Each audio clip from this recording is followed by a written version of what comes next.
we're really excited to do this panel. I think we have quite a lineup here, anchored by Mr. Javier Polit, the CIO of P&G. We have Tony Cibert, and Tony is with EY and the Cyber and Technology team. And we also have Mr. Hayan Ortega from Microsoft in the sector. So we're going to talk a little bit about data analytics, and it's a big topic. So we knew when we picked data analytics that this was going to be a hard one because it means a lot to a lot of different people, and it's a big space in P&G, right? It gets to how you're going to make new products. It gets to how you're going to drive productivity on the operations side. It gets to how you're going to better understand the consumer and get to that first moment of truth. So a lot of demands on the IT function out there. And yeah, so as we thought a little bit about this, we wanted to make this pretty fluid. So please, we're going to go where the group takes us. We're going to ask Javier to talk a bit about the challenges and demands on his function as he organizes to support the business's ambitions. And what's going on at P&G? There have been a lot of changes. The stock's up. The business is organized. Thank you. I don't have any benefits yet. I'm only at 2 years, so I'm happy for everybody else. And we're working hard. We're working hard. And Javier himself, right? I mean, a very senior executive coming in from another great consumer products company. That doesn't happen very often. Not in my memory. So we're thrilled to have the panel. And I think, Javier, if you can get us going, maybe just talking a little bit about the environment at P&G, some of the demands in your function, and some of what you're working to do to support the business. Great. Well, thanks for the invitation. It's great to be with all of you tonight, especially some of my elders from P&G. So 2 years with the company and had a very broad agenda when I first joined, right? So first executive to come from the outside, everybody read that, so you can imagine we won't get too deep into this. A lot of tissue rejection early on, for sure. I look different, maybe I speak different, I behave different, I address people differently. My emails are still not as well structured as all of yours are. Not that long and they're not that perfectly indented, but they work. So anyway, you know what they do. No typos. I may have a couple. I'm a texter, so everybody knows now to text me if you want to get a hold of me, which is new. So John Moore texts now, and David texts me, which is pretty neat. But anyway, we're making tiny impacts in different places. But look, when I first joined, I was brought in to do an IT transformation, right? So it's very, very clear. And it had a lot of different pillars and strategies working at the same time. And I kind of looked at all the partners that we had, looked at the total spend by the highest spend, and at that time was DXC. So I looked at all the vendors, I looked at the organization. You know, we've been outsourced for 15 years, so we did lose a technical edge, right? We pushed all those people to DXC. So I knew I had to focus on the organization, I knew I had to focus on technology. We did not have a data strategy. So when I joined, I made sure that I met with all the presidents, we built a data strategy, then I built a data reference architecture, then a true data strategy, how we're going to deliver that. We chose 4 different cloud partners intentionally. We have over 15 different cloud partners when I first joined the company. We're 43 BI tools. We have 4 BI tools today, 4 partners, one of them being Microsoft using Azure Cloud. And then what we did is we had a big data lake. It used to be one consumer place. Nobody was really managing the data that was going into that repository. So what we did is we built regional data hubs. So we've stood them up already in China. We have one in Japan, and we have in Latin America. North America is coming up soon. And what we did at the same time is our data and analytics team, we pushed them into the edges of the business. So we put them in the business, embedded them, and then gave them the training that they needed. Because before, to be able to gather insights was 24, 48-hour process, and then another 24 to 48 hours to be able to take action. I kept saying we need to be able to do all that in one day. So we've stood up these data hubs, and our 4-cloud strategy includes Microsoft, just signed with Google, have one with Amazon, and then we use Virtustream for SAP platforms. So we have a clear data strategy now that we're pushing across the enterprise. And I know some of the colleagues here were just with Juan Fernando. Somebody shared with me, and they've got some incredible quick results in regards to the benefits of that. The other strategy that I had is, all of you know the process to get funding and approval is a very arduous process at P&G. So when I worked on the contracts, I'm just going to try to be cautious here, but we've saved hundreds of millions of dollars right into the bottom line. 24 months, hundreds of millions of dollars have gone to the bottom line of the company through savings. I convinced the executive team that I could keep that money to reinvest in technology. So I recently presented to the board with 4 of my vice presidents, and several board members said, Javier, it's incredible to see what you're doing, and you haven't come to the board and asked us for money, which is normally how this is done. So we reinvested hundreds of millions of dollars in IT, and what it did is to demonstrate that this strategy would work is IT funded the first year standing up all these environments. To make sure that the business would get a value proposition, get the uplift on revenue and bottom line benefit, and then they start paying for themselves. And I can tell you the feedback that we've got is phenomenal. So we have a clear data strategy. We're focusing on contextual and relevant data and how we do that. The other thing that's missing too, I believe, that we have to do better work, and every company has to, is really build a strong data governance model. You know, it's not just about aggregating data into the big data lake, right? But it's also making certain that it's relevant contextual data. Data is going to change, and some of it's going to be lagging, like you heard here. Some of it's going to be more relevant. But as we still, I would argue, we're still in the embryonic phases of the Internet of Things. And I'll tell you why I believe that. Just recently, not too long ago, I was with Jack Ma from Alibaba before he stepped down. And about 5 months ago, he said he had 660 million consumers in his database. And we think that the most alarming point is the next one. 11,000 attributes for each one of those individuals. So it talks about all the different data attributes. They're going to be changing, and we're going to be getting different insights. So we don't have strong governance models at the edges of the business to see where we're sourcing the data, how we're aggregating it, how we're getting the insights, and refreshing constantly. We're just not going to be successful going forward. Javier, just on that point, some of you may have seen P&G at the Consumer Electronics Show with some of their partners. Very new.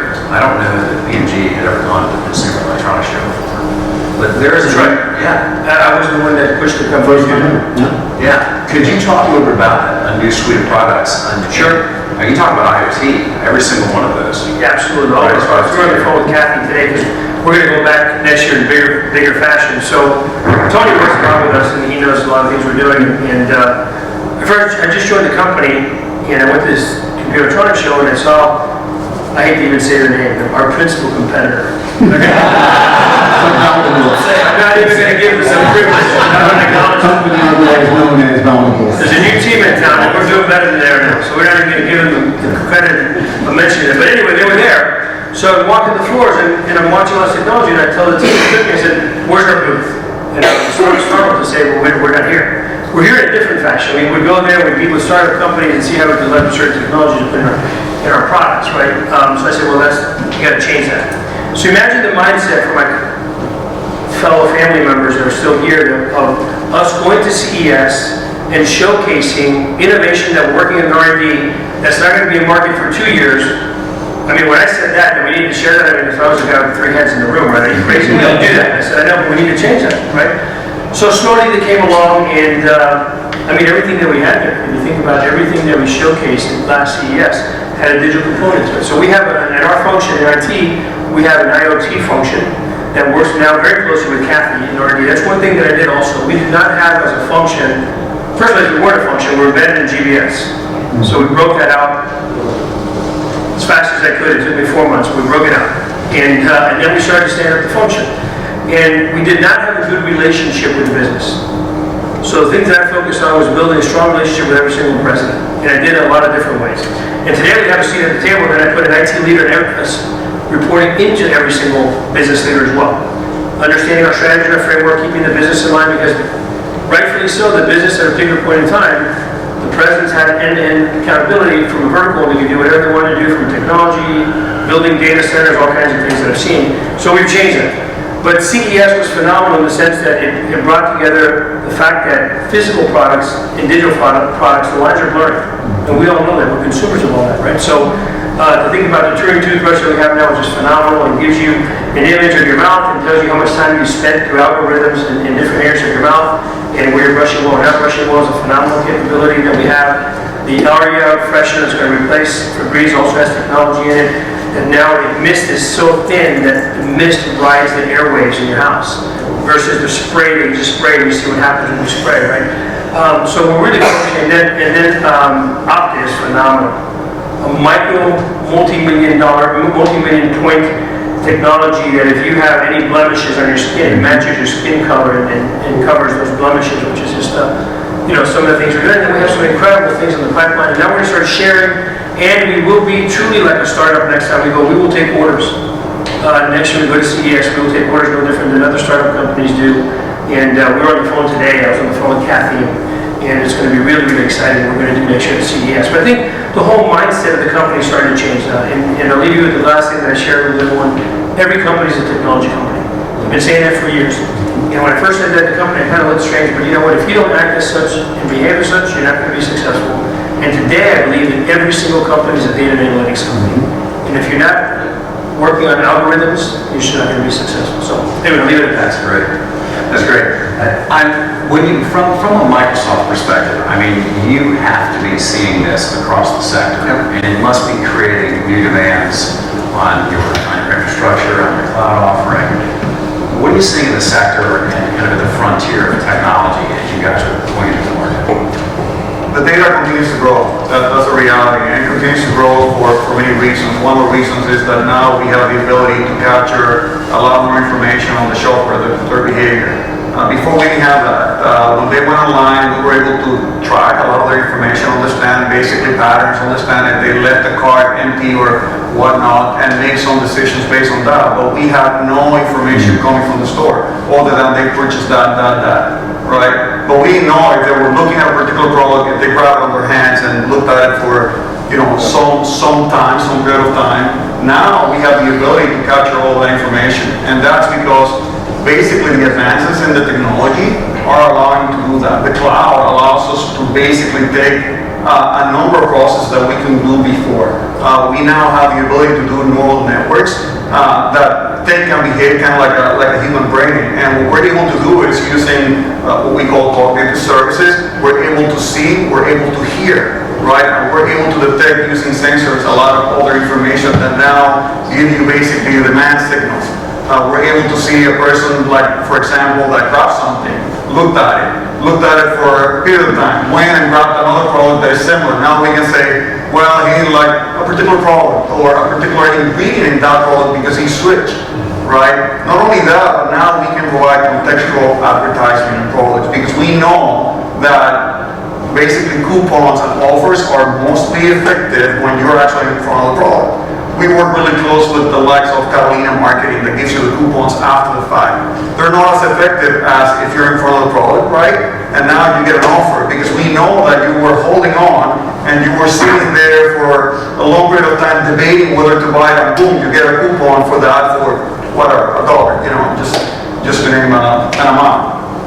That is most effective. We see that 50%, right, will take that offer versus a coupon redemption that is well below, a single digit.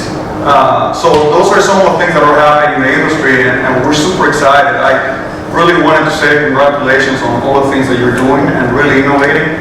It first takes basically for companies to transform their culture. They really have to accept that things are changing and that you have to embrace that entrepreneurship. Inside the company itself. We just went through a process like that. Our CEO, Satya, has been keen in making sure that we transform and we take a different perspective. And you see AI and data behind all of that. If you look at Microsoft, basically our goal is to empower every individual and every organization to achieve more.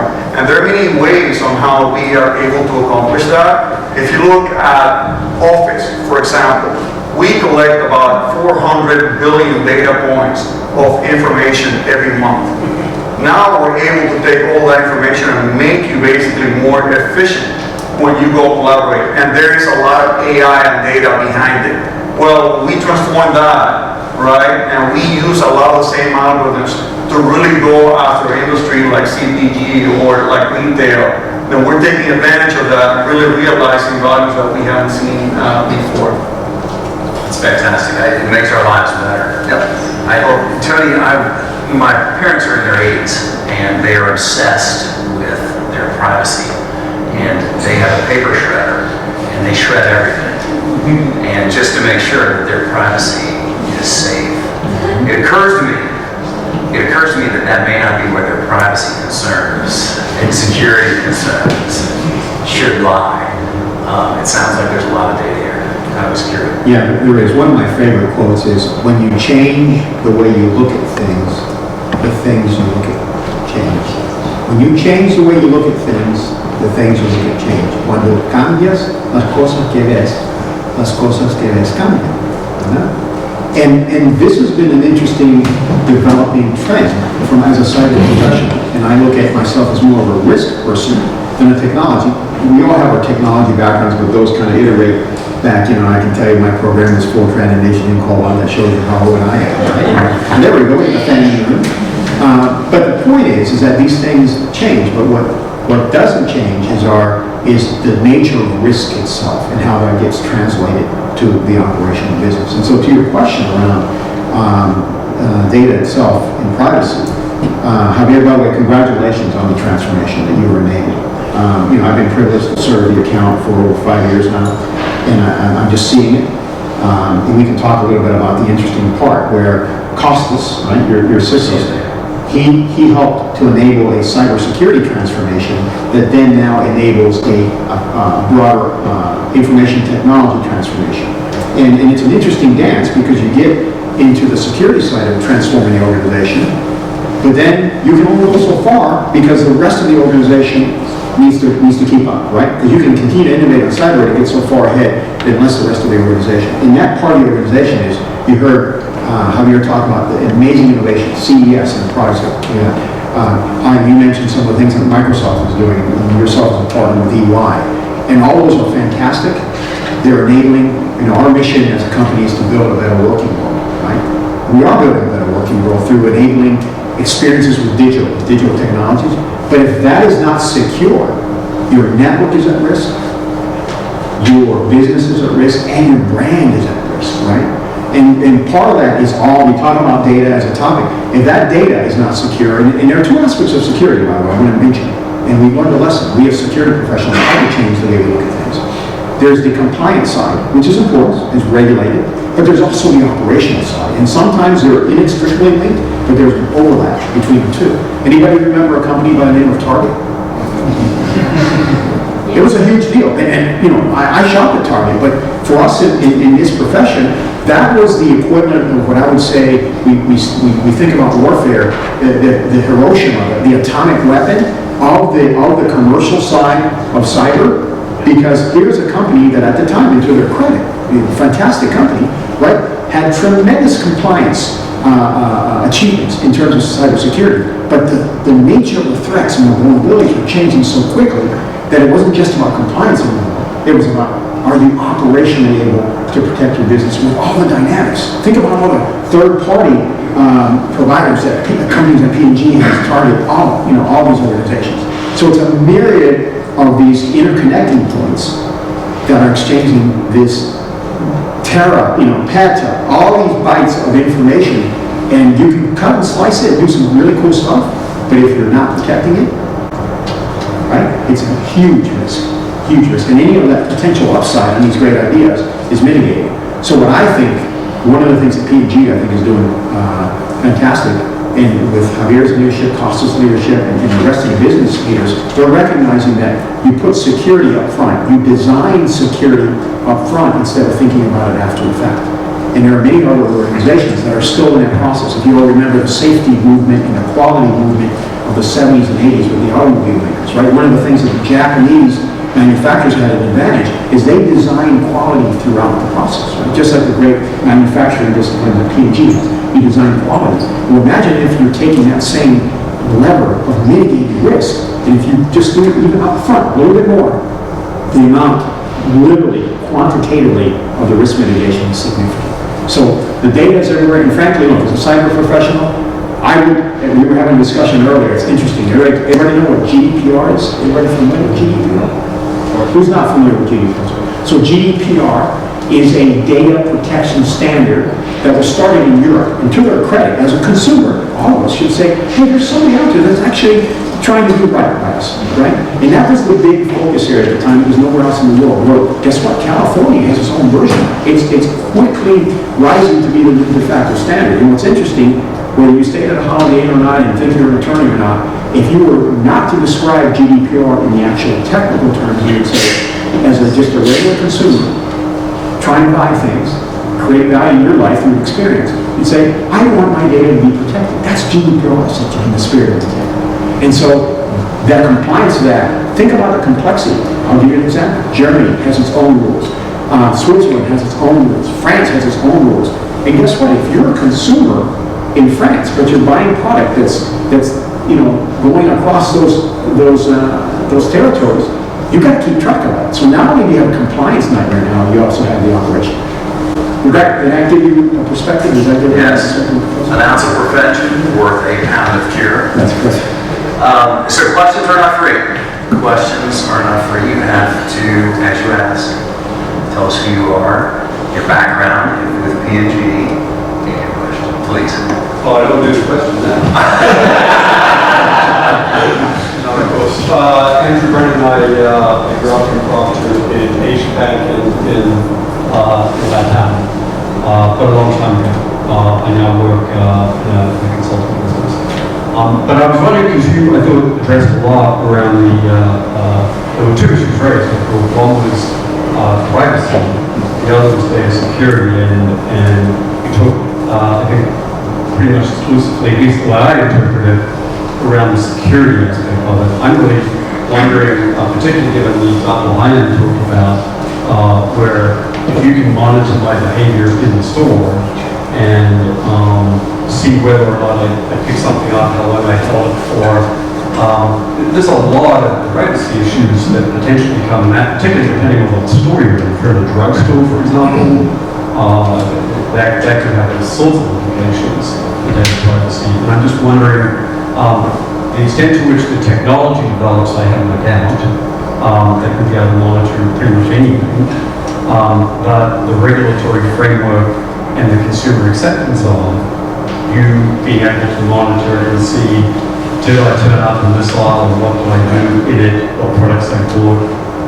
There are a lot of things there. I'm just wondering how you think that's going to develop, because it potentially could cause things to crash down, right? So we need a regulation that says you need opt-in to do any of this stuff, and no matter how good the technology is, it doesn't work. Great question, and it is a challenge that the whole industry has been facing, especially the industry that is providing technology. At Microsoft, we decided to take a very early step towards making sure that we were ethical about it. So we basically released 6 core principles, which include, having transparency, having accountability, right? The other one of the other principles that it includes is that you need to basically use data and AI for the good of everyone and not just a few. So that's one of the core principles. Privacy is another one of the core principles.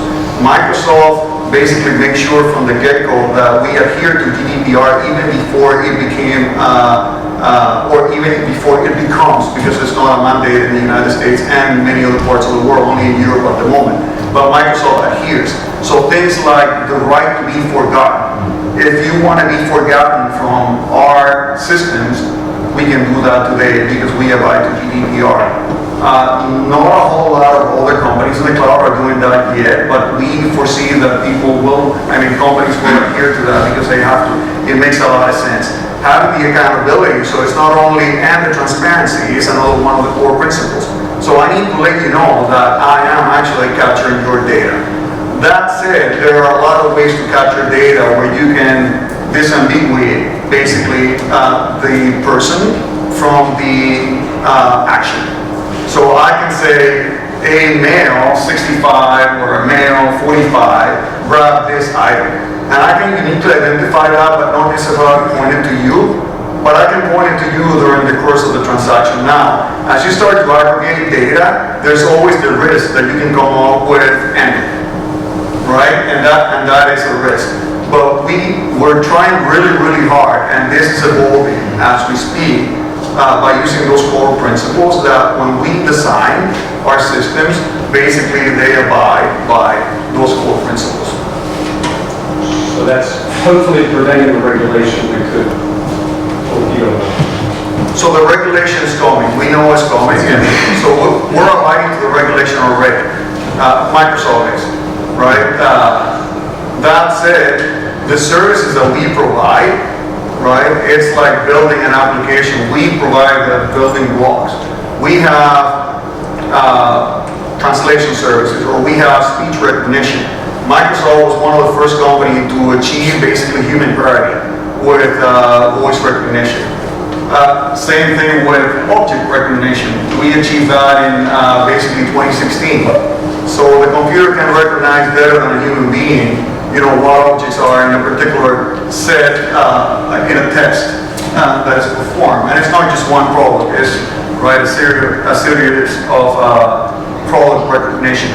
That said, we provide building blocks. You can take it and use it in many different ways. And the problem with, regulations like GDPR is that GDPR says if Microsoft shares data with somebody else, Microsoft is responsible for also reaching out to somebody else and making sure that that person deletes your data or protects that data likewise.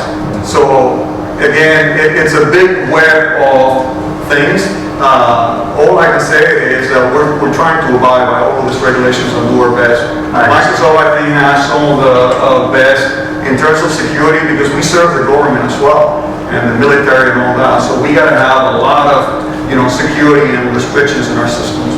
You said it well, and we all want the benefits. Yeah. We all want the benefits of that. And kind of putting my consumer hat to your fair question, at the end of the day, we do want to, as a service provider, right, agnostic to particular platforms, we want to make that ability of the interaction between the customer and the product, or the seller, whatever the case might be, hold their part of the deal. And one of the things I will tell you that we're seeing from the security side is very much like folks familiar with security operations centers. So that's the function of a technical series of tools that are put together to help monitor, detect, and respond around particular security issues. You're going to start to see one of the interesting trends is on GDPR, on things like privacy now, monitoring, detecting, and responding because of the complexity what Hayan's talking about. That if the chain of custody on the data starts here and it ends up way over here, 2 or 3 or 4 or 5 degrees of separation, unfortunately, the initial one is going to be held accountable. So there's going to be this ecosystem, but it's going to take some collaboration and normalization of some of these data rules. So Luis Gonzalez, R&D, process development in Cincinnati for 12 years. And now working in medical device. So I'm going to enter to the FDA regulated industry portion. I had the opportunity to enter to a medical device here in South Florida that was in their early stage of data analysis and understanding. They give me the keys to say, okay, we want to integrate manufacturing. Great opportunity, full database. I know Power BI, that's one of the tools that I use for Microsoft to work on that. And everything was great until cybersecurity became an issue. Where basically I was able to connect my customer complaints, quality criteria from the lab, and my manufacturing production to increase yields, to increase production and all that, and suddenly everything shut down because now it gets exposed. And my question goes directly to that. Where we are on, one is compliance, one is the consumer area, but then you get to the more delicate, where you are actually now handling patient information that can become really critical, breaking some major rules, none of the other ones are not. So where we are today, are we doing any big advancement in that area? Because for us, we are a small company here in South Florida, and we really want to know what their big companies are doing out there. Let's come back to Javier on this, because I would say that healthcare is a big area for P&G, right? Big area. And P&G is looking to start a lot of small businesses and grow a lot of medium-sized businesses. And that's not the P&G a lot of you guys worked in, right? It was how do you optimize billion-dollar businesses? How do you put in systems and manage data for big businesses? That's a changing demand on the support structure and on the IT function. And I think when you lay it in, so you have businesses, you have R&D, you have partnerships that want to move fast. How do you do it? Yeah, so imagine, you just acquired a company called Native, and all these very small companies that are using Shopify, different platforms that aren't even secure, right? So we know that. So I always say this, a few gray hairs started 2 years ago, but anyway, you got to look at the platforms that you're using, and I think going back to the cloud conversation, the cloud is clearly a safer place than having your own data and your own servers and your own data centers, right? Because they do serve the Department of Defense. There's classification in regards to data privacy and classifications on how you establish that in the cloud, in each one of the clouds, right? So our strategy is very, very clear. We partnered up with EY to work on this whole space. And you have to get down to just looking at every single data attribute and start defining what it has going to have a higher classification than others, right? Where you're going to put that, how you're going to store it, how you're going to safeguard it, right? And then you start getting into who has access to it, who doesn't have access to it. I mean, there's a lot of work to be done around that. And we built in all those processes, and you know, you heard Tony talking about security operations and control centers. We've insourced that already, so we have that inside of our building now. We took it from the outside, we brought that in, we brought in our network operations and control center. And we trained all these individuals, but we have clear data strategy in regards to which cloud it's going to sit in, how we're going to classify every single attribute, and that's the level that you need to get to when you start classifying data. And then there's going to be higher classifications and lower classifications of data. You just can't put it all in one repository. And we see the complement to that is, and a lot of it's just approach, not only for P&G, but all of us conceptually is thinking about that process ahead of time, right? Because even depending on what phase of the project are, especially with something in R&D, you can wait for the phase of the project 3 or 4 months later, and again, you've got all this amazing aspirational things around helping, you know, increase revenues with this new product. But all of a sudden, you think about the cyber, to your point, things can come to a screeching halt real quick. One thing that I like to add, because oftentimes we see it as a destination, and privacy and security is not a destination, it's basically a journey, and it will go on forever. You know, when you look at ways that you have to really violate any system in place, there are many, because we're humans and we'll get basically great ideas. Like, for example, I send you a database that may have social security number, and while I may have put in place the tools to prevent you from copying the data from the screen, you decide to take a picture of it and to send it via email. So the technology will get better and try to eliminate that. For example, today we can actually analyze a picture. If you decide to send that picture via email, and basically we know that you're not supposed to send that in the network, we can analyze what the picture has. We can also get the numbers and say, you know what, this is Social Security, you shouldn't be sending that. And notify either IT or notify the right authorities for that. So we can do that, but human innovation will always find ways, and that's why I say it's a journey. So let's just be aware of that and understand that that's what we're fighting. Yeah, absolutely. And I just had one point, nation actors are going to be as good as the tools that we have to prevent. You know, we have a lot of these tools in place in Procter now that we didn't have in the past, and we've tracked a lot of information. You're sending emails, your personal emails, things are going out, where they're happening, but I always say, I mean, just recently, right, some hackers broke into NSA, and they stole some of the NSA tools to be able to do some additional cyber threats, right? So it's a never-ending, and you always got to be humble about whatever level of progress you say you make in this space, and I think we've made a lot of progress in this space. I always tell Costas, when we go outside, we speak very humbly. We're making progress, we're constructively discontent. It's never-ending. There's incredibly capable people out there, so we got to keep working in this space, right? You never want to be arrogant and go out there and say, oh, you know, we have the best environment. But, you know, I'll never forget, started in April and in May of WannaCry, I was on the phone addressing WannaCry cyber attacks, and it was a nerve-wracking situation for me, because I'd just been on the job a month, and I realized how we counted on several third parties in our manufacturing facilities, and we had like 20-some odd people. I was trying to decipher who's doing what, and we've changed a lot of that whole landscape, and because we were very diligent right after WannaCry, we were able to get through P&G. If we would not have acted, I almost had a 7x24 operation on cyber. I don't know if you remember those days, right? 7x24, I was personally involved, and if we would have done that work that we did in that short period of time, we would have never gotten through P&G. P&G brought down Maersk and a whole bunch of other big companies, and then we just continued on our progress there. And we monitor ourselves in my National Institute of NIST, I forget the SAT. Yeah, Standards and Technology, and we have a really high score. That's how I scored today. And I want to thank you guys for the partnership on that too. Yeah, so and we'll share that with the board next week, but we're making continuous progress, but we're always constructive and intent when it comes to cyber. Yeah, the thing I would say is, what's helped me understand is the complexity of cyber is, and to your point, Javier, you have to be humble because things are changing so quickly, all the way from the power, some of the bad actors have, nation states, to even very innovative folks, either financial crime or they're doing things on the dark web and those other buzzwords that you guys have probably heard about. But at the end of the day, it's a think of it like a biological model, right? You establish a level of health that's the basic, but you got to continue that on. And that's where a lot of organizations think, hey, we have an infrastructure in place, we're good to go, we don't need to look here anymore, we can go on to the next thing. And not really, right? Having that baseline in place and getting to a level of maturity, then you can do one of two things, and we're really seeing this now. I've been privileged enough to work on a number of incident responses for major organizations and municipalities. And what's interesting, everybody talks about being able to respond. Think about if you get sick, right? Can you control the symptoms, your fever, whatever the case might be? That's response, right? And can you identify that and stop that to some extent?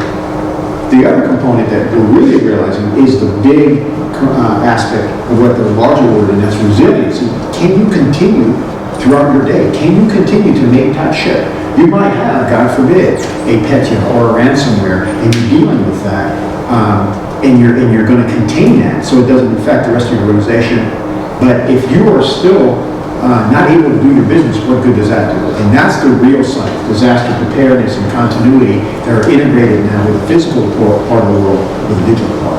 So respond and recover are now intrinsically linked.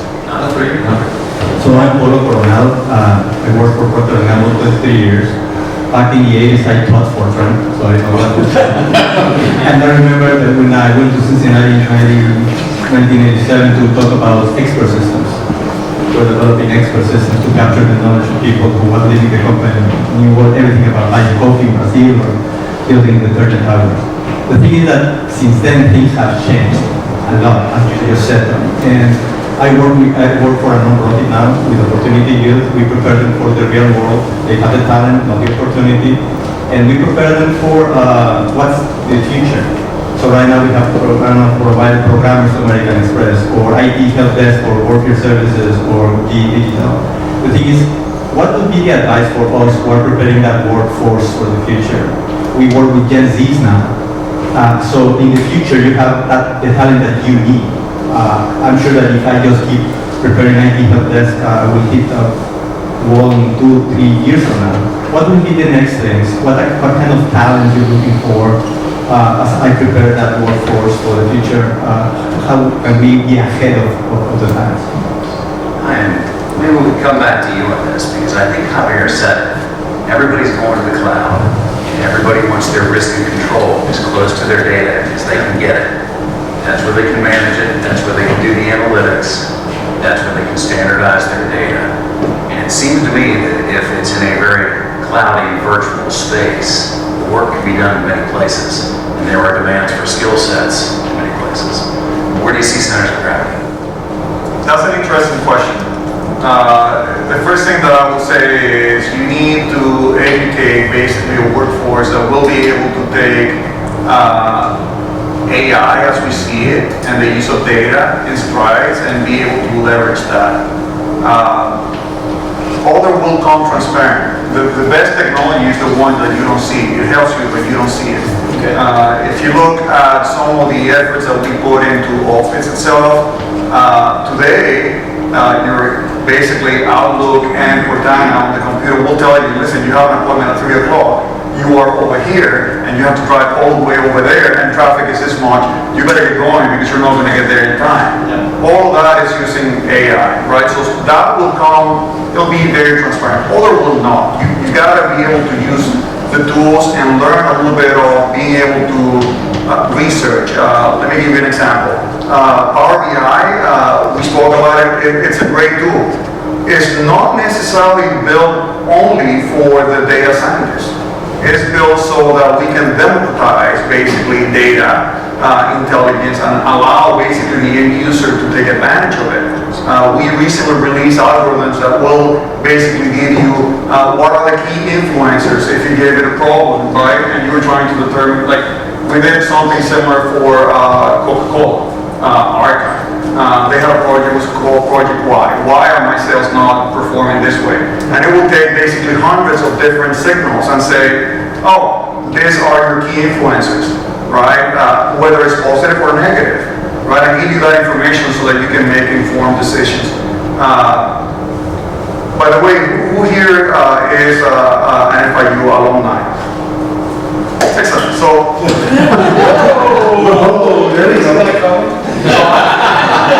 I'm actually on the board for the MBA, and one of the things that we worry about is what are the things that we're going to focus to empower or to enable the new workforce. And definitely, specialization and a big,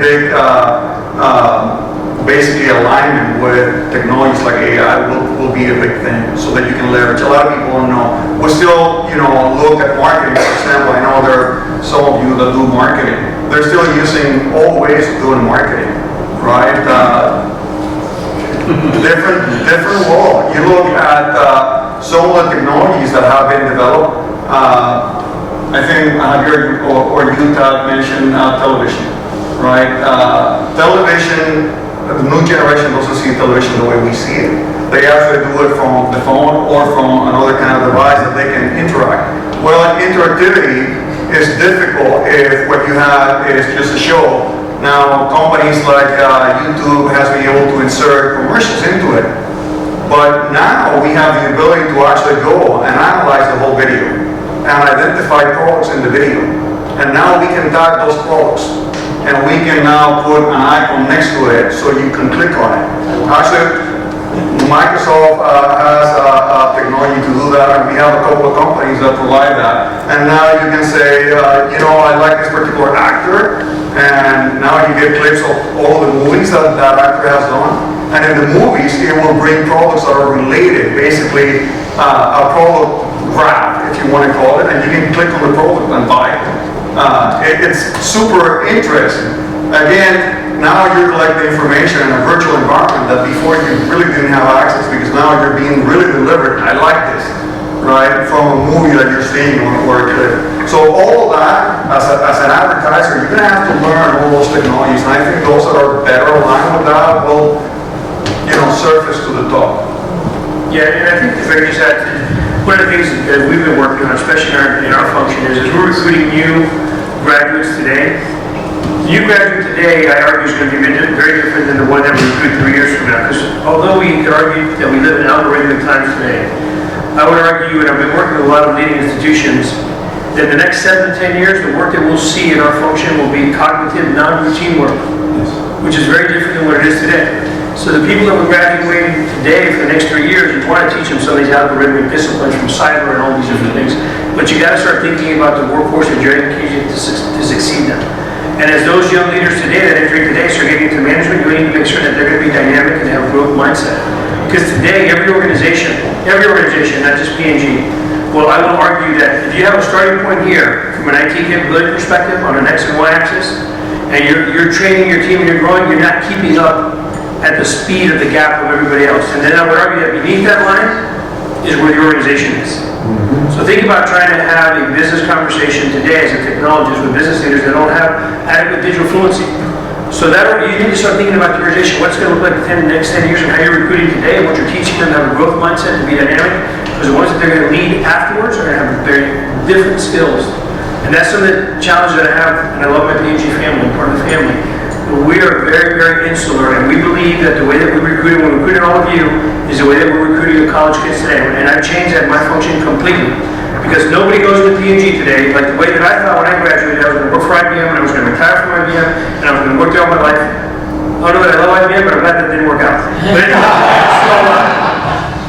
anyway, but the point of the matter is that the kids coming out of school today aren't thinking I'm going to be in P&G 22, 25, 28 years. And we're having a hard time getting our head around that. That's right. Back at the headquarters. So I'm trying to work through all that, but we really need to stay focused and start understanding that through RPA, ML, AI, and everything, cognitive non-routine is going to be commonplace in the future. And we need to start preparing the next workforce for that, or prepare those that are coming in, they're going to be leading those individuals to understand that as well. So that I spend probably about 35% of my time focusing on that. It's not about building a team to win today, but to win tomorrow. We've been around 183 years. I want to make sure that I build generations of teams to win for several decades, and that's what I've been focusing on. Is It's a big area, and I spend a lot of time in that space. And if you all notice, the transition of even the language that we're using, right? Even just a couple of years ago, it was about technology. You got a CIO here from a top global company, it's about digital now, right? We're saying, yeah, P&G is a technology company. Well, if we're saying that, we're way behind. We need to be saying, P&G is, first of all, and you all were there, and you were there, a marketing company first, data-centric, right? That hasn't changed, the discipline of that. But then how does that translate into the relevance of today? And that's digital, because that's enabling all of us as consumers of the great products that P&G offers to enable our lives. And that's what's interesting on the cyber side as well, is first of all, thank you for the work that you're doing, you're trying to do, harvest new talent and insights and perspectives. I would tell you it's around being able to do something with the data. The data is going to be there. We're capturing so much data, even in your speaker, Jeff, and the next one's going to talk about that. But what's the so what of that data? You get to the point you have so much data, the data and the technology is superseding our physical laws of our time. We're only 24 hours in a day. We factor in just our basic biologics and things that we need to do. We have precious hours. So even if you can train to the skill set, the overwhelming aspect of the skill set is going to require those things. Orchestration, RPA, those other monikers that you guys have heard, and that's going to be the real values. How do you put all that? How can you train the young workforce to put those things together for something of value? What's the so what of that? Anybody can have the data. Steve, you had one, but not free. I know it's not great. Steve Cook, flew from Atlanta. I'm working with the South Florida chapter here. This is your first meeting here. This chapter is one of the best chapters in the world, and this is only their second program. And Richard, I expect my $100 bill. Anyway, I'm in Atlanta. That's cool. I went from Procter & Coke, you went the other way. So here's my question. There's a number of people that raised their hand there in marketing. So with all the things we've heard the panel talk about so much data, GDPR, privacy, anonymizing, all of that, right? That's real. We're living in a world of customer experience. Every brand marketer and every CMO for every business, B2B included, every business is thinking about personalization for whoever their customer is or their prospect is. What conversations are you having with Mark Pritchard, the CMO? He can tell you if you want. Right. And with, the brand directors, with the brand community, what are they asking you, and what debates and conversations and agreements are you having around their challenges of, we need to create one-on-one, we need personalization, we need to create customer experience, but on the other hand, you've got GDPR, you've got to anonymize things, people are opting out, some people aren't. How are you resolving these seemingly bipolar extremes? Yeah, absolutely. Because they're bipolar. Sure. So it's a very, very broad question, right? I probably need a whiteboard, but I'll try to do the best that I can.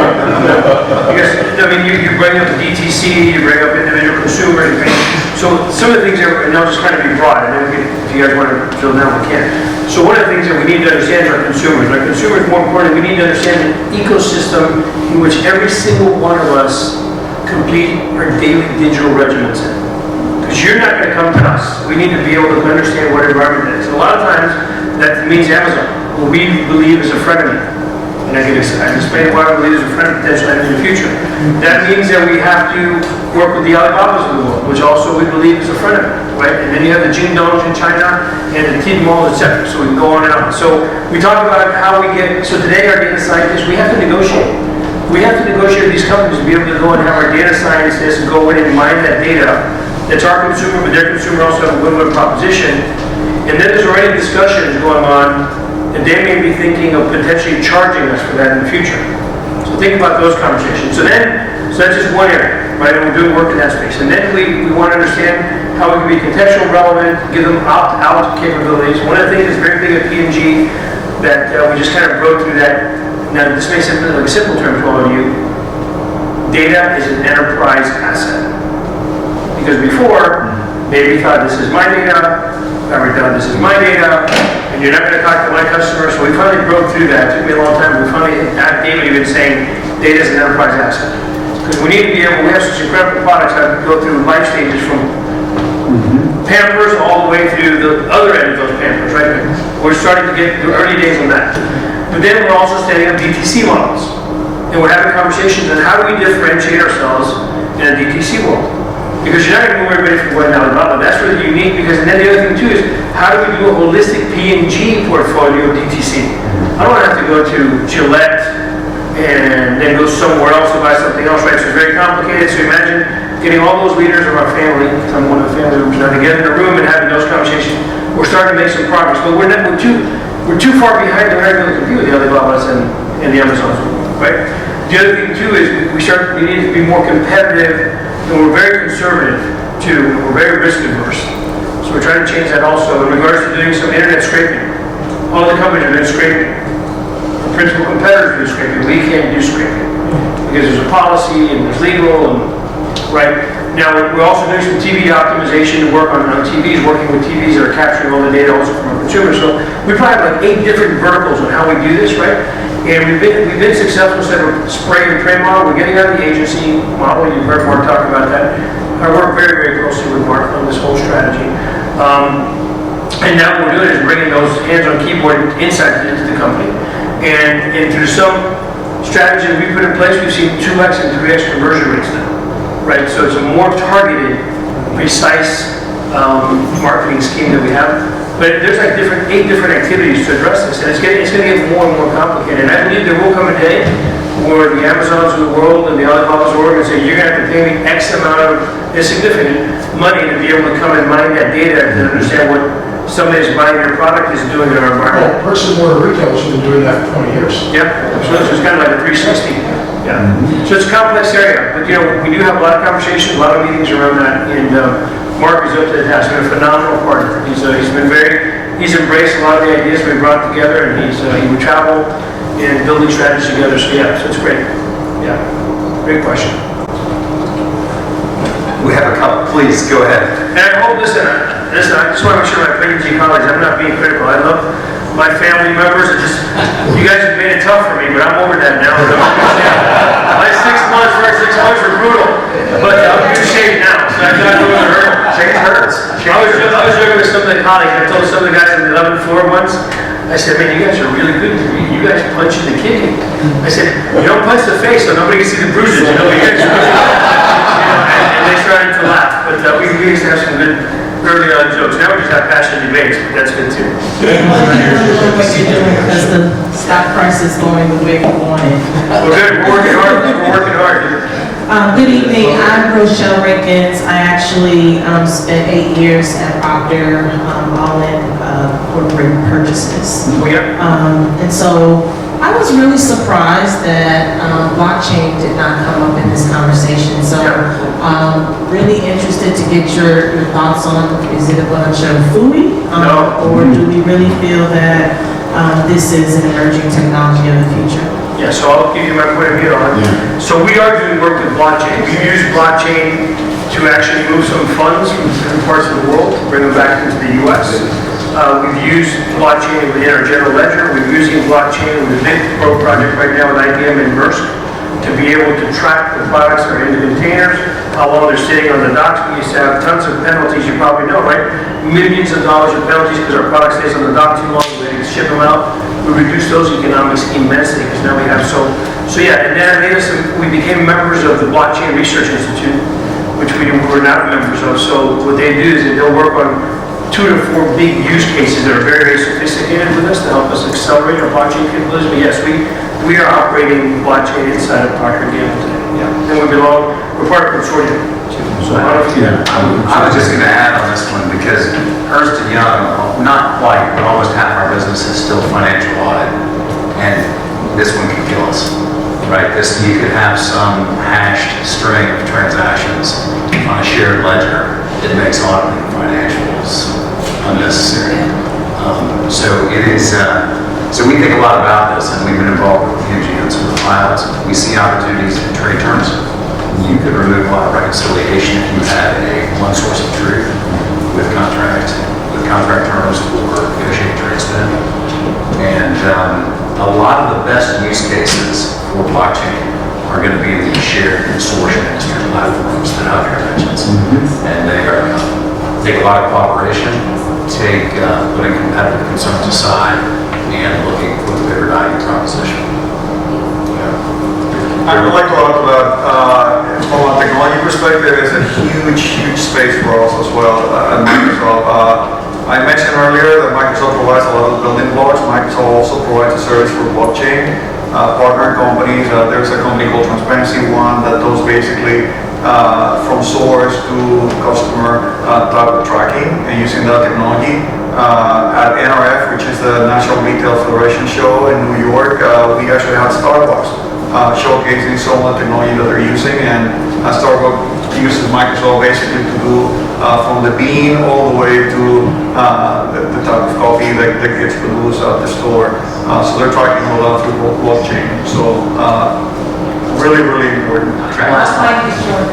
Maribel de Reu, I worked 25 years in P&G, and the last 3 years in the risk management arena for financial services. Okay. So my P&G was half IT, half information security. So my was just Ortega was in the That's right. So the one challenge that I have always seen across the whole career is that not only that keeping the users, your employees, your consumer up to date with technology, but is that the security part. It's like security part is by far the weakest link machine, right? The user security knowledge and the user kind of absorption of all the security knowledge. People want to do things fast, people want to send an email with a picture with a social security number. What's wrong with that for them? No. So how you keep the company and the supplier help the company to keep really up to date in terms of really making the users more accountable and up to date. What is that I cannot really do and what is that I should do in terms of security, right? And it's not just the end user in the security, but also how the regulation, because also regulation is a big challenge, as you say, GDPR, but also every industry has its own challenges, HIPAA, PCIS, all of that. So how we keep security in the top of our users, right? Yeah, sure.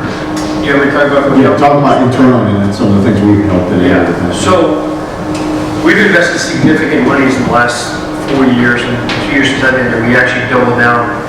And I would say that we have a lot of work to do, but our information security capabilities are in the upper right-hand quadrant today.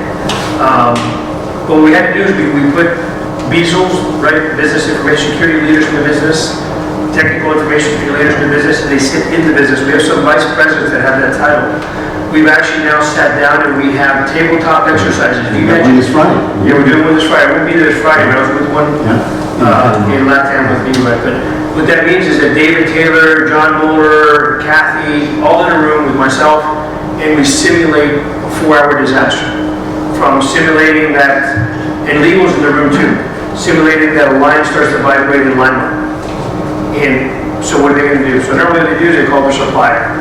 They don't even think of calling, we changed the mindset. Now when something happens, they call IT and InfoSec almost immediately. Before the supplier. Before they should call the supplier, then you have tons of issues. Those suppliers will come in and they plug in their computer, and who knows what's on there into our network, and try to troubleshoot and leave a malware deposit for us to deal with later possibly. So we've changed all those rules, and we create awareness. We go through this 4-hour exercise, and then we get it worse, and we get to a point where, hey, we can't ship to Walmart. Somebody's got to make a public statement, and then you'd be surprised at the chaos in the room, because nobody knows who's going to inform Walmart, who's going to inform the community. I mean, we simulate a real-life disaster. So through those things, and we do those quite frequently. We just did in Latin America. We did one with the executive team that even 6 months ago. We're doing another one this week. I was speaking to Costas today. I won't be there for that one. But it's all a huge awareness campaign. And then we brought in significant amount of tools today that block. We do a lot of phishing exercises more than ever before inside the company. But we have a lot of tools that catch things up front now. I mean, we have state-of-the-art technology. We decided what tools we were going to bring in. We went out and did a look at what our industry was using. We went and looked at what Apple was using, and Google was using, and Facebook was using. We brought in a lot of those open source leading tools into the enterprise, sunset a whole bunch of legacy tools. We have decoys in our networks today that if somebody tries to come and break into our network, it'll hit the decoys first. The decoys light up immediately, and they tell us there's an intruder inside of our network. We get immediate signals. We designed our network today that we can cut any limb off of our network and separate that IP address. And there's things we didn't have in the past, but it all comes, with all that comes with investment in technology, but a lot of awareness. If you don't have the awareness piece, you can do all the back-end stuff all day long. You know, and I think we've done a lot more than that, but I'll give credit where credit's due. EY is a great partner with us in this journey, so maybe... Yeah, I think I would comment holistically, and even think about the organizations and teams you're a part of.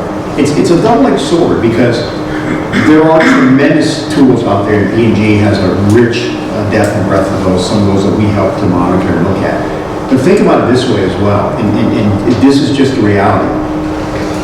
If you look at the breaches that have happened in the risk, a lot of it's insider risk most recently. There are others as well, but they're very difficult to combat against, especially if it's a nation state. If the nation state's coming after you, it's a different discussion for a different day.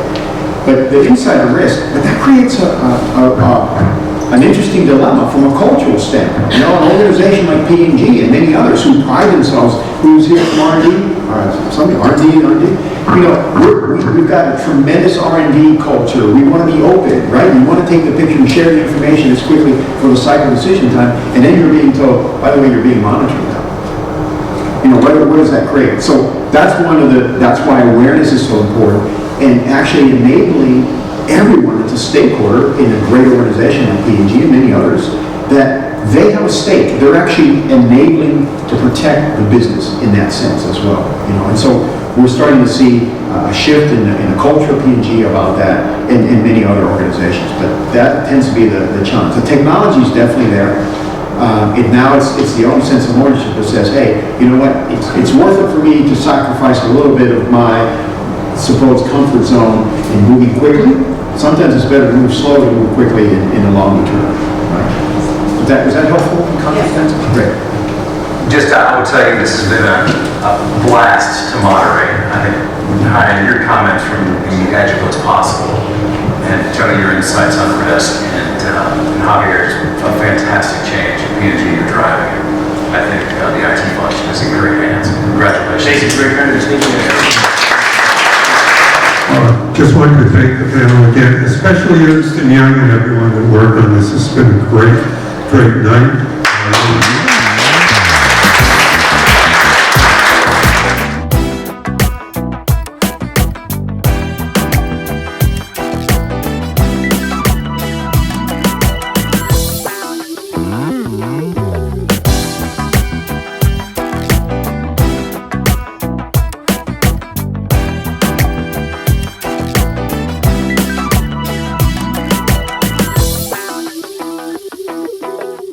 In the next hour, I'm going to be going through 193 data sources and 398 bills. I suggest that you fasten your seatbelts. Everything you know about advertising, chuck it. Does everybody want to be a winner here? What do you need to do to succeed? What we have, my friends, is what I'd like to call an attention gap. We need to have focus. It's going up, folks, but there's only 24 hours a day. What I do know is that we're not watching any ads. We want to be where audiences are spending their time, period.